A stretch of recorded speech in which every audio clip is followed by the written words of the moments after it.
Bolsonaro protagonizou fracassos de público imensos no final de semana. Os fiascos foram tão grandes que nem a manipulação das filmagens conseguiu esconder. O evento no Rio de Janeiro, o reduto de votação de Bolsonaro para o lançamento da candidatura de Alexandre Ramagem dentro de uma quadra de escola de samba, não tinha ninguém. A quadra estava esvaziada. E isso mostra pra mim que Bolsonaro, de fato, não tem mais poder de mobilização por si próprio. Ah, mas e o dia 25 em São Paulo? Foi um esforço muito grande que teve pauta anti-STF e principalmente engajamento de Silas Malafaia para que aquele evento tivesse aquele contingente de pessoas. Mas Bolsonaro sozinho não é mais nada. Eu reitero, Bolsonaro está acabado. Mas qual a sua opinião sobre esses fracassos de Bolsonaro? Sozinho ele consegue mobilizar pessoas ou ele acabou? E o que você acha da candidatura de Ramagem? É um erro? Se você concorda que o Bolsonaro está fraco, deixa o like e se inscreva no canal. No final de semana, o Bolsonaro ele fez toda uma jornada, uma peregrinação pelo Rio de Janeiro, pelo estado do Rio de Janeiro, lançando candidaturas de vereadores e também de prefeitos. E um pouco antes, Bolsonaro esteve lá no Rio Grande do Sul. Participou de uma feira agrícola. E em todos esses eventos, Bolsonaro protagonizou fracassos. Eventos completamente esvaziados que deixaram Bolsonaro extremamente sem graça. Principalmente o evento de Alexandre Ramagem.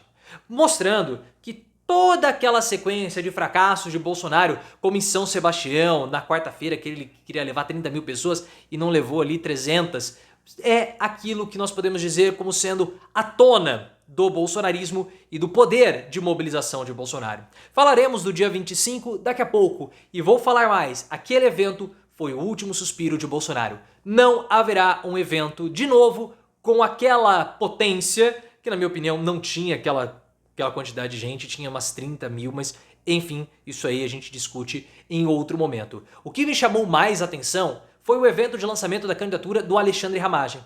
Na quadra da Mocidade Independente de Padre Miguel, uma escola de samba bem reconhecida, famosa do Rio de Janeiro e também em todo o Brasil, não tinha ninguém. Não tinha ninguém. Era um local muito propenso para aquilo, porque era um local fechado, onde poucas pessoas dão a impressão de que tinha uma multidão. Mas não tinha ninguém, a quadra estava vazia. Logo na frente do palco já tinha espaços vagos, mas mais para o fundo não tinha ninguém. Bolsonaro fez um esforço junto com a sua equipe para tentar mostrar que havia multidões, sempre aquela mesma estratégia de filmagem. Locais fechados e com ângulos fechados. Celulares sempre na vertical, porque o celular na vertical ele corta o que está ao lado. E sem mostrar os espaços vazios, parece que tem muita gente. É diferente do celular quando ele está na horizontal. Na horizontal ele corta a parte que está acima, mas ele abre mais o ângulo. E assim você consegue ver, ter mais amplitude. E Bolsonaro sabe usar essa manipulação de imagens, mas teve que fazer um esforço muito, mas muito grande para parecer que tinha multidões ali nas manifestações ou nos atos no Rio de Janeiro. Se você reparar, a única mobilização de Bolsonaro que nós tivemos imagens aéreas, imagens abertas, foi na Avenida Paulista. Nos outros, sempre um celularzinho, imagens de baixa qualidade, para falar que Bolsonaro ele é o mito que mobiliza todo mundo, mas ele não mobiliza mais ninguém e os eventos têm mostrado fracassos seguidos de Bolsonaro. E eu gostaria de comentar sobre essa escolha do Alexandre Ramagem como candidato de Bolsonaro e do PL para o Rio de Janeiro. Depois falamos dos fiascos de Bolsonaro. Na minha opinião, a escolha de Alexandre Ramagem é um enorme erro. Primeiro pelo fato do Eduardo Paes estar liderando as pesquisas e tem tudo para vencer a disputa do Rio de Janeiro. Mas o problema é que a escolha do Alexandre Ramagem é que ele tem problemas na justiça. Alexandre Ramagem é acusado de ter elaborado a ABIN paralela. Ele vai ser denunciado junto com Bolsonaro e outros bolsonaristas por fazer parte dessa organização criminosa que atacava as instituições republicanas de dentro do Palácio do Planalto. A ABIN investigou Alexandre de Moraes. A ABIN investigou aliados de Bolsonaro e várias outras pessoas. Espionou ilegalmente, algo que jamais poderia ter acontecido. Então eu vejo que quando a candidatura de Ramagem começar a decolar, claro que Eduardo Paes sai à frente, porque ele é o candidato à reeleição. Mas quando a candidatura do Ramagem começar a decolar, ele vai ter problemas, vai ser denunciado, a justiça vai acossá-lo. E aí? O PL vai manter a candidatura de Ramagem? Ele vai ter que ficar respondendo sobre denúncias sempre durante a campanha? Ou o PL vai ter que substituí-lo? Se substituir, vai demorar mais um tempo para o candidato pegar tração, e isso só favorece a candidatura de Eduardo Paes e a derrota de Bolsonaro. A derrota de Bolsonaro que já está acontecendo. Porque, pessoal, todos esses fracassos, toda essa falta de empenho e de mobilização mostra a fraqueza de Bolsonaro. O dia 25 em São Paulo não pode ser levado como a regra. O dia 25 foi uma exceção.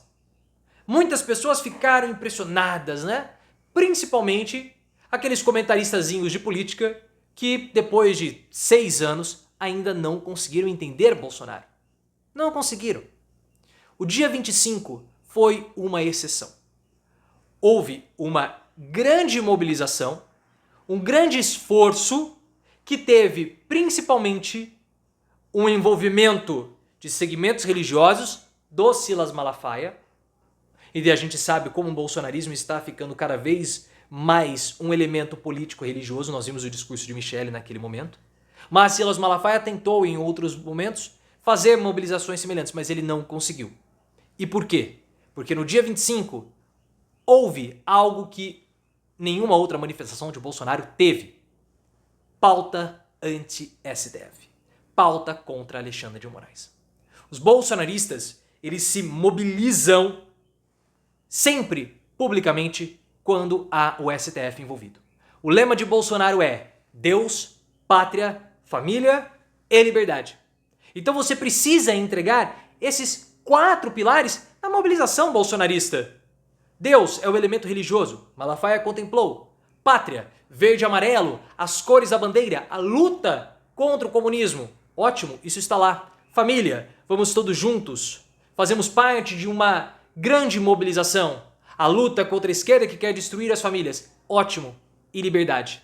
O que é a liberdade? É a pauta anti-STF. Porque na visão, na cabeça do bolsonarista, é o STF que cerceia a liberdade de todos. Aquele evento foi a chance do Bolsonaro, entre aspas, se defender. E por conta disso, houve uma mobilização anti-STF.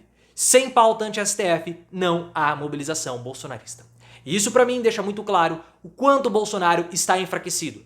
Porque todos os eventos dele, sozinho, seja em São Sebastião, no interior do Rio de Janeiro, na quadra da Mocidade, o reduto de votação do Rio de Janeiro, que é uma cidade também bastante populosa, e não tinha ninguém.